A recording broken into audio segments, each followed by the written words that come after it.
Hi, you're watching Sealclops Book Reviews. Today I'm going to be doing a review on George R.R. Martin's Fire and Blood book. Enjoy! Okay, so today I'm going to be reviewing Fire and Blood, written by George R.R. Martin. I have the physical copy of this book. I actually have the first edition hardcover, and it is absolutely gorgeous and huge. So, Fire and Blood. So it's a history of the Targaryen kings from Aegon the Conqueror to Aegon III, and it starts roughly 300 years before A Game of Thrones. And it has some gorgeous illustrations throughout. There's one right there, which really adds to the story, so it's absolutely gorgeous. So this is my review. Oh, and it's going to be the first in a two-part book series. So the second one, if it ever comes out, we all know George R.R. Martin, it's going to be called Blood and Fire, so the name around the other way around. So the genre is fantasy, fiction, dragons, and unfinished, as it's the first in a two-book series. How does the book compare with other books in the genre? So this book read very differently to other fantasy books I've previously experienced. It half read like a textbook, recounting historic events, and that was intentional. So although Westeros is a fantasy world, this book outlines the reign of the Targaryen house through the centuries. How does it match up to your expectations of that genre?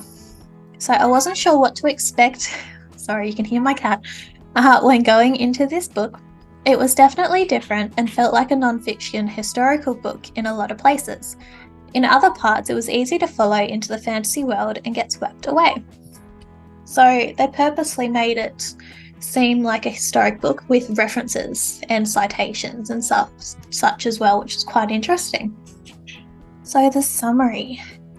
With all the fire and fury fans have come to expect from internationally best-selling author George R.R. Martin, this is the first volume of the definitive two-part history of the Targaryens in Westeros. Centuries before the events of A Game of Thrones, House Targaryen, the only family of dragon lords to survive the doom of Valyria, took up residence on Dragonstone.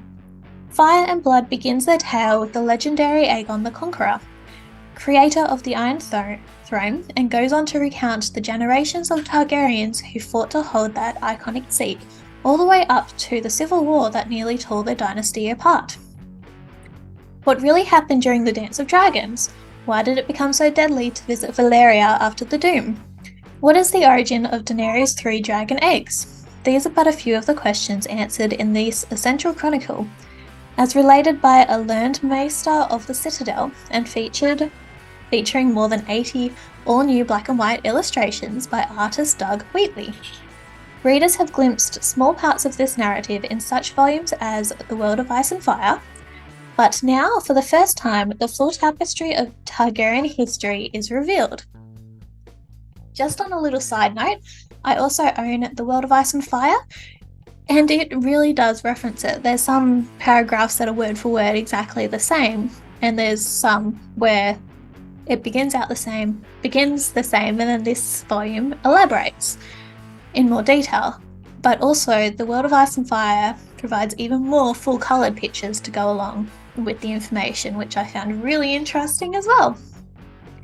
So with all the scope and grandeur of Gibbon's The History of the Decline and Fall of the Roman Empire, Fire and Blood is the ultimate Game of Thrones, giving readers a whole new appreciation for the dynamic, often bloody, and always fascinating history of Westeros.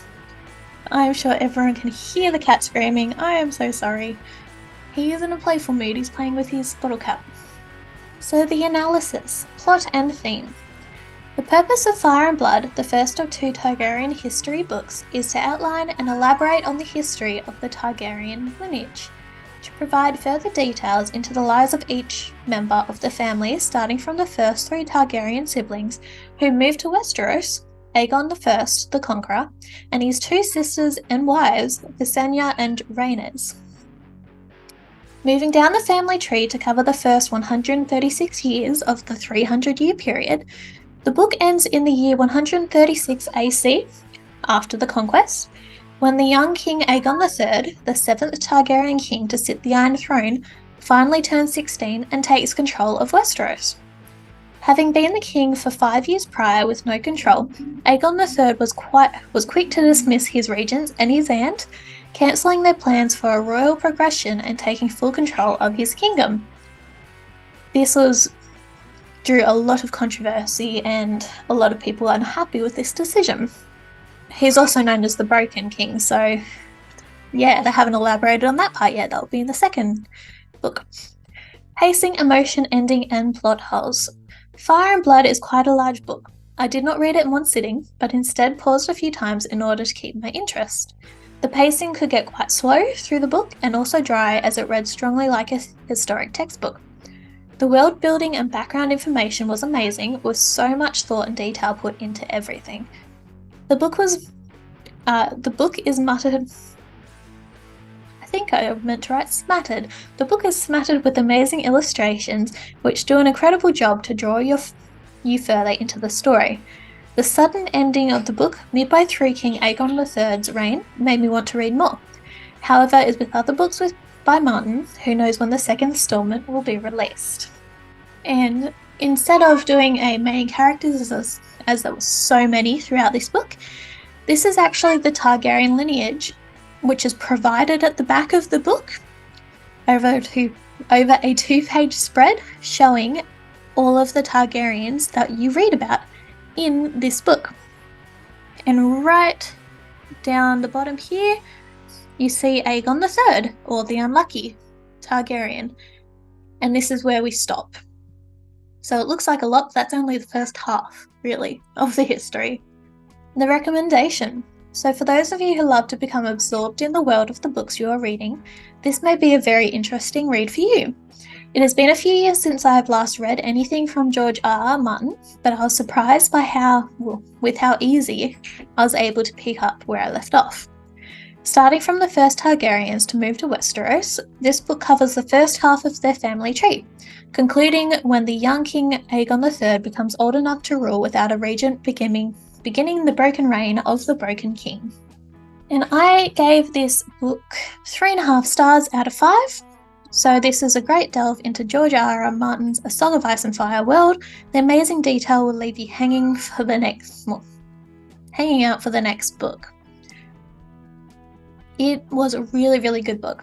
It did take me quite a long time to get through as it was quite dense. But if you do like to become absorbed in fantasy worlds and to find out as much as you can about them, definitely worth giving a go. It was also really good. I was reading this book while I was watching the new, the Rise of the Dragons? No, that's not right.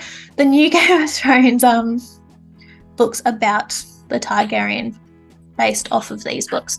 So I actually read it while watching the show and it was really interesting, and I was having a really hard time not giving spoilers to my partner who hates spoilers. So yes, definitely worth a good read. Thank you for watching my book review and let me know what you think. Bye!